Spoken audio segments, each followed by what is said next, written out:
This is a 2026 Lincoln Navigator Black Label, and today my wife Angel will be reviewing it with me. This is the first time we have ever done a car review together, so I am quite excited. Angel is, I wouldn't say you're a car person at all, so no worries. I will be responsible for all the technical details, the facts, the figures, and Angel will be giving her non-car person's opinion and perspective on the Navigator Black Label. So let's start off with your initial thoughts on this, because you have been in a couple, we've had a few, you've driven it, you've been driven in it. What do you think about the Navigator Black Label? I love this SUV. My first impression is that it is a very handsome SUV. I love the design of the front fascia. So thinking about the logo, the Lincoln logo itself, there are little mini, logos that are kind of embedded into the front grille here. So I really do like that attention to detail with just the overall design of the car. It is a very big car, and for someone like me, I do struggle a little bit with my spatial awareness, and I think I would struggle a lot parking this car, especially with parallel parking. I do know that there are some, it does have some parking assistance, but it would yes. be fun to watch you parallel park this. It would be challenging. There's even a longer version. This is Really? standard. Oh There's my a gosh. long wheelbase if you need even more space. Oh my gosh. But yes. yeah, Angel decides where to go eat, coffee shops, if it's in like a downtown area, depending on the parking situation. If it's parallel parking only, she will literally just be like, I'm not gonna go, or turn around and needs to Or I would ask Eddie to drop me off, because I know how to parallel park, but I don't do it too often. It is definitely difficult with something this big. It is a little intimidating with something this big, but overall, I do really like this car. I think that for what it's worth, it's really great value to me, right? It's like $130,000. It's $130,000, but with the way that it's designed and some of the interior feel, like the design, the features and things like that, it is very luxurious. Yes. And for the amount of space, I think that it is certainly worth $130,000 when you compare it to things like the Rolls-Royce. And man, the Lincoln team is gonna love hearing you compare their Navigator to a Rolls-Royce. Yes, it is a full-size flagship body-on-frame SUV.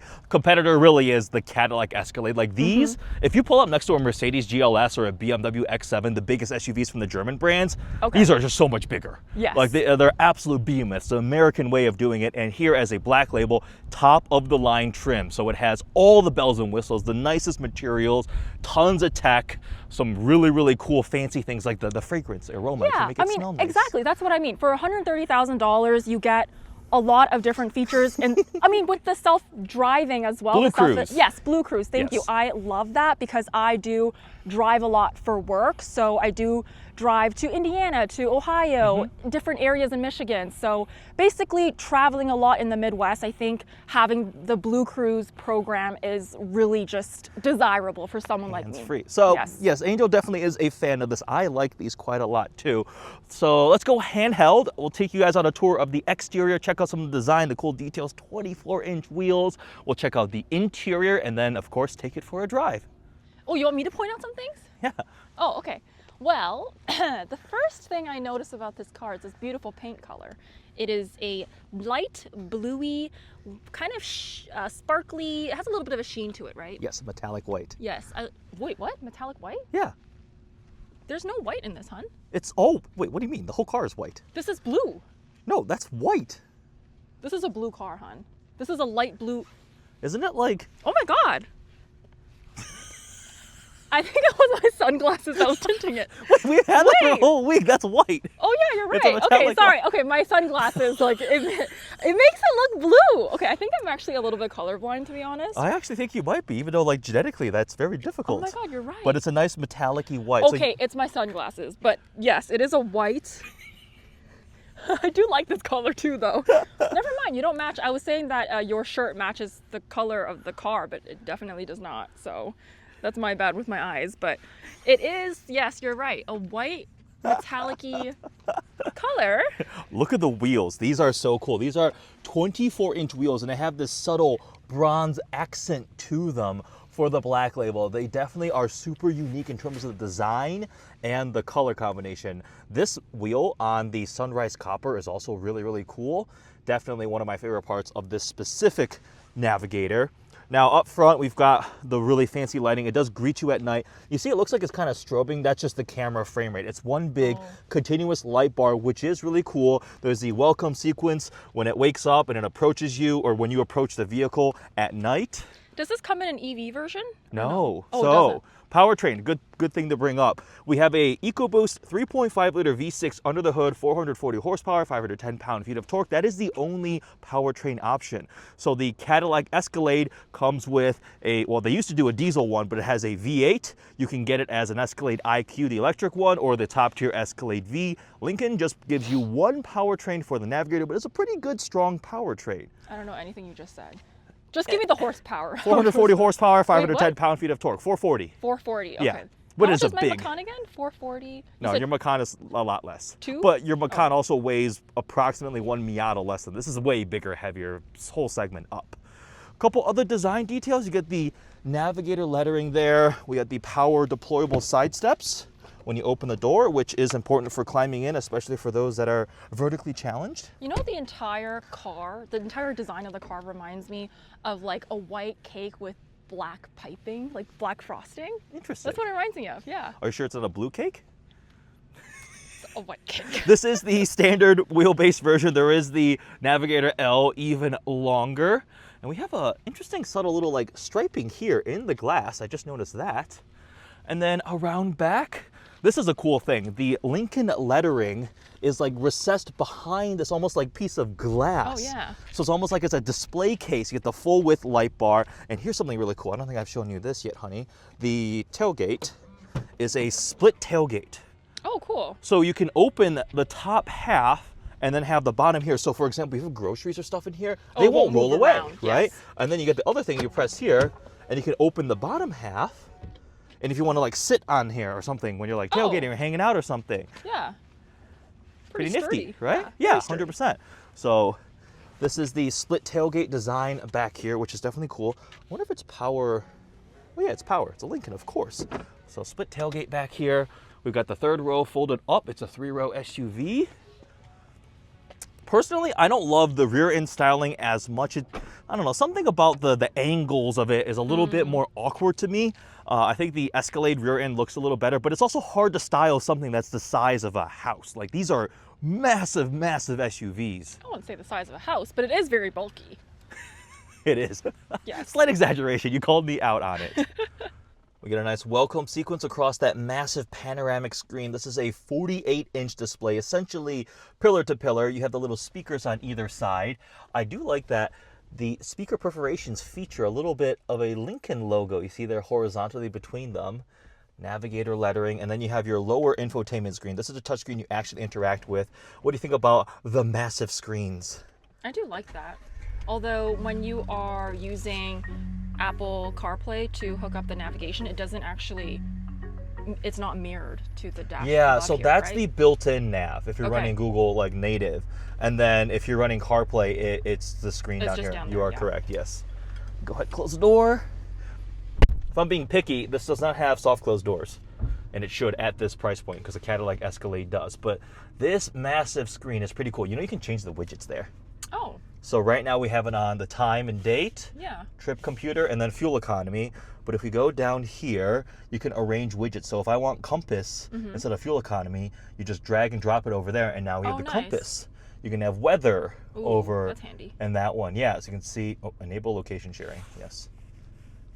What? Okay, yes, that's fine. So now it'll pop up with weather eventually. So that side is like reconfigurable, and then this side is kind of your conventional cluster with your speed and all those kinds of things. I will say my other complaint is that, wait, is this, yeah, this isn't a fridge, right? No. No, Yeah. this one does not have a refrigerator. It is pretty spacious though. Right, and to your point, at this price point, shouldn't it have a refrigerator? I don't know. I don't know anything about cars, so. There have been some vehicles we have, like the Land Rover Discovery we just had recently Yeah, that had a, has a fridge. yes, Yeah, exactly. for cooling beverages. That's what I mean. Okay, valid. And are these heated? Like the cup holders?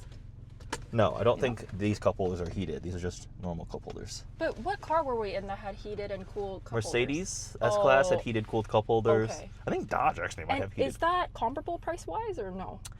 Yes, a GLS can be around this price point. Okay. Yeah, like a And GLS that 580. has the heated You can cup get holders. those, yeah, those Or features. is that an added feature? For, Usually, like, I an think option? it may be locked into like an option package. Ooh, Yeah. okay. But those are some of the additional features that, yeah, it would be nice to have, but like, honestly, I haven't really ever used those. Yeah, me neither. I was Yeah. just curious. I was just curious. We do have nice suede headliner, the We do have nice suede headliner, the massive panoramic sunroof, captain's chairs in the second row, also multi-way adjustable, the full center console. So this is the luxury configuration. You can do a bench seat back there too. So what do you think about the second row back here? Pretty comfy. Similar to the front row, I think. Yeah, the seats I Yeah. think are almost exactly the same. They don't have the they leg are. rest part, Oh, yeah. but still plenty adjustable. That's You've had your fair share of executive second row experiences.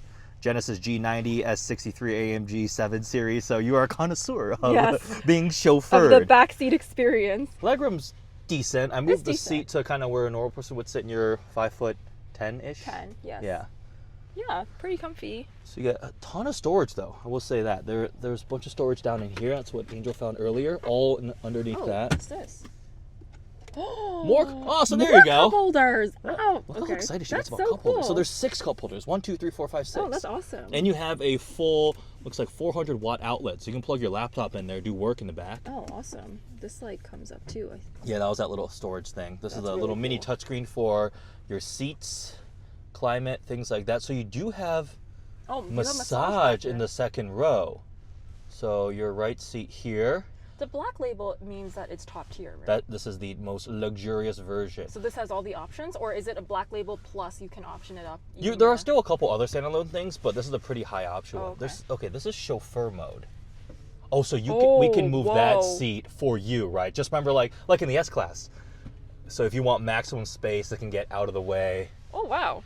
Okay, that's cool. Oh, there's little charging ports back here too. Oh yeah, USB-C. Oh not wow, bad. this actually expands. Yeah, to store your magazines or whatever, bit. put That things in expands there. quite a bit. No like screen tablets on the back here, which I actually don't mind because we like don't, who uses but that? no, like it's for kids and stuff, but like that stuff gets dated. I would just rather have an iPad. Yeah.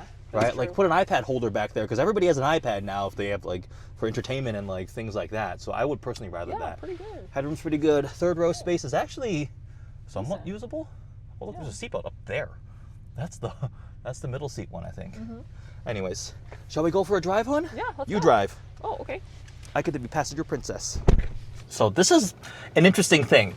You see the steering wheel doesn't have any really button displays. No. This is a touch sensitive pad Oh. that when you put your finger on it, you see on the screen in front of you, it then tells you what it's supposed to do. Oh. So it's like multi-function. So you see the bottom left corner, if you touch the bottom left corner, that's your voice assistant.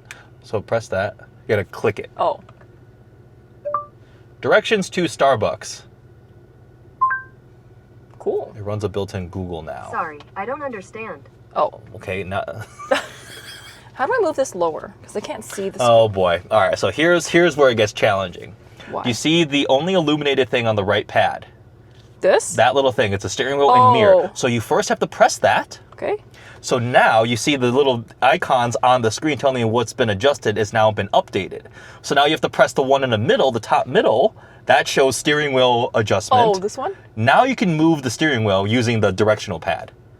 So do you want down or up? Kind of want it down. So I can see. Yeah. It's one of those things where they wanted to get rid of like the toggle buttons on the left I think side the for a cleaner. Yeah, I would prefer the toggles, Right? I think. Yeah. Yeah. Like there's no memory seat buttons either. And it's just like your mirror is like the full, you have to use this thing a bunch, and I think it makes the user experience a little more confusing, right? Like that was challenging. That was challenging initially, but I'm Yeah. sure I'd get used to it. If I That's have this the car thing. for a I think while. the reasoning is you set it once and you're good. You set your memory seats. Like most people aren't going in and out of cars all the time, like Yeah. like we do, right? So, Sure. but that one interaction, not a big fan of that. Okay. All right, I'm just gonna do manual Starbucks because That did not work. no. So the built-in navigation now is in that cluster up there and down here on the screen. CarPlay is only down here, but we have built-in Google Maps. Okay, cool. So we're not using CarPlay right now. Let's go. All right, let's do it.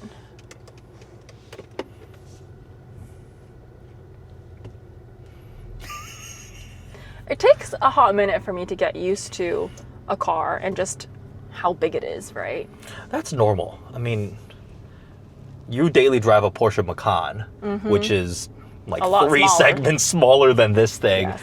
There are very few mainstream vehicles that are even larger than like a Navigator, an Escalade, Grand Wagoneer. These are the biggest body on frame ones. That you can get a Raptor or TRX or like the big heavy duty trucks, but this is pretty much the biggest thing you'll get reasonably. You have driven something even bigger and taller and awkwarder than this yes, thing. I have. Yeah, and I was terrified. Angel has driven a G-Wagon 4x4 squared, which... I was surprised that Raheel let me drive that. That's a good friend. He's trusting. He's like, I don't even trust myself, so like... Well, you know something bigger? A Hummer EV. I don't think I've driven that. No. We've had one, but yeah, we had one, but I don't think you got the chance to drive that. We should request another Hummer and have you try that one. Oh, man. The beauty of those is like, yeah, with these 24-inch wheels, you don't want to hit a curb. With a Hummer or a Raptor, you're like, what's the curb? Who That's cares? true. Right? But I don't really, drive over curbs or anything like that. One of your Porsche Macan wheels says otherwise. I don't, really? Oh, maybe I haven't. I just don't remember. It's okay. It's okay. So this is very quiet. It is very quiet. Comfortable. The one thing is we don't have, sorry to interrupt you, they don't have air suspension. So it's got continuously controlled dampers, like adaptive dampers, which is the way the suspension reacts when you're hitting bumps and like uneven road stuff. But like a Escalade will have air suspension, or some of the like a Range Rover has air suspension, which gives you that really ultra floaty wafting feeling. And I personally really like that, and you also get some adjustable height, but Navigator does not have that available. I was gonna ask, or just comment rather, that it's surprising that they didn't make this in a hybrid form, right? Yeah.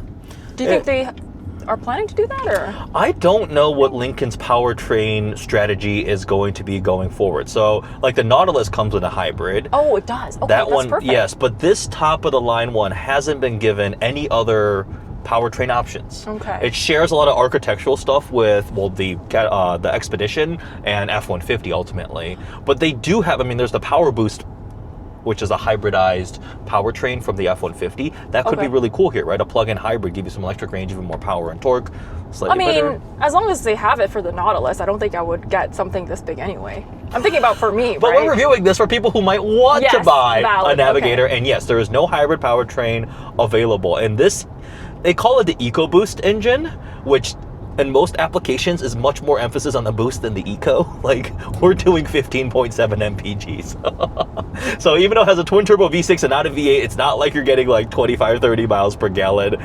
Not actually going to happen. But if you're also buying a vehicle of this price point, typically you don't care that much about how much gas costs. That's valid. Yeah, people buying Navigator Black Labels are usually pretty wealthy, and this thing also has a massive fuel tank, so it'll be probably $120 to fill up, but then you'll go 400 miles, 500 miles without a problem. So then I guess the typical target audience for this type of vehicle would be wealthy families, multiple children. Yes. Right? Yeah. Yeah. Yeah, because like, if we were, like, we don't need, this is overkill for us. We don't have kids. Exactly. So like, we don't need this much space. And I would, if I was shopping in Lincoln, a Nautilus Black Label has a nice seats, the screen, and like it's really nice. So that would be the equivalent of the Porsche Macan in terms of segment, right? Yeah, it's a little bit bigger. It's a little bit bigger, and definitely not sporty at all. Lincoln has never really leaned into like the sporty stuff. We've had BMWs and Mercedes AMGs, right, that are like super sporty. You know, they've got a Starly V8. Lincoln doesn't bother with that. For the longest time, I remember their slogan, I think, was like quiet flight, and their goal was, we want the smooth, calm, serene, isolated luxury experience. Well, that's what I like about this type of car, right? I don't want anything super sporty. This is very nice for long road trips, right? That's what this vehicle is made for, I would imagine. Didn't you once text me you wanted a Cayenne Turbo GT? Well, that was another era of my life, okay? So that was like 4 months ago. I don't think it was quite 4 months ago. But anyways, you're absolutely right. This is about like comfort. So we've got a 28 speaker Revel sound system, which if you asked me to find all 28 speakers, I probably could not, but it's a very nice sound system. Big fan of that. And did you notice, like, every time you open the car, open the doors, like the warning sounds, it's all like calming classical songs. Like, I didn't. It's like a violin or like little like marimba noises and like things like that. Yeah. I believe the Detroit Symphony Orchestra recorded all like the warning, because usually in a lot of cars it's like dee dee dee dee. It's just like an unpleasant, harsh sound. But in the Lincoln, it's like calming classical tones. Yeah, listen for that next time we're like getting in out of the car and starting stuff up. So I mean, this would be the equivalent of if the Audi A8L had an SUV version. Yes. Right? Sort of. This is like the only SUV that has that kind of feel in terms Escalade. of ride. Oh, Escalade has it. So, sort of, right? Because we're going to get real technical. Body on frame versus unibody. Mercedes GLS, the BMW X7, and the incoming Audi Q9 will be unibody, which is not like a truck chassis, essentially, where the body and the frame are separate. They're all one continuous joined component, and there are benefits and downsides to that. Benefits for on-road composure, handling, ride quality, noise, but these are more like truck-like feeling, and they're just bigger. So you do still have Lincoln Navigator, Cadillac Escalade, Jeep Grand Wagoneer, and the Infiniti QX80 are body-on-frame, full-size luxury. Oh, and the Lexus LX, but it's not quite as big as this. But there are some. There are a few. Okay. There are definitely a few. The most direct competitor people are going to cross-shop would be this and a Cadillac Escalade. And Jeep is trying to get in there with the Grand Wagoneer. So what are the pros and cons between this and the Escalade then, if they're direct competitors, right? I think the interior materials of this Black Label and the luxury touches are a step up from the Escalade. Oh. I really, really like the interior of the Navigator. I think it's executed very nicely. I think driving dynamics and the ride quality, the Escalade does win a little Really? bit. You can get a V8 under the hood too, which a lot of people like. Okay. The loud, rumbly noises of a V8. This one is a V6, right? This is a twin turbo V6. Twin turbo yes, V6. V6. The styling ends up being subjective. Super Cruise is still a little bit better than Blue Cruise. That's the hands-free driving for GM versus Blue Cruise. There are sometimes, in terms of the mapped roads, like Blue Cruise has really caught up. They have really gotten much, much better. But Super Cruise still has a little bit of an edge. Yes. But I mean, if you compare, you compare this to the Escalade, but is there a comparator for the Lincoln Nautilus? Something a little bit smaller? No, right? Yeah, oh, there is? Yeah. Oh, okay. Cadillac, well, it's been EV-ified now, would be the Lyric, but they're going to probably bring an XT5 update too. Yeah, remember the Lyric? That's when we drove all the way to Canada. Oh, yes, that one was actually light blue. And that one had Super Cruise. That was light blue. Maybe you are colorblind. It was the sunglasses, honestly. Because you were seeing, maybe you're silver colorblind, or like silver, because you were seeing colors in that Corvette E-Ray that I didn't see. There was a pinkish undertone to that car. I think that was the sun setting.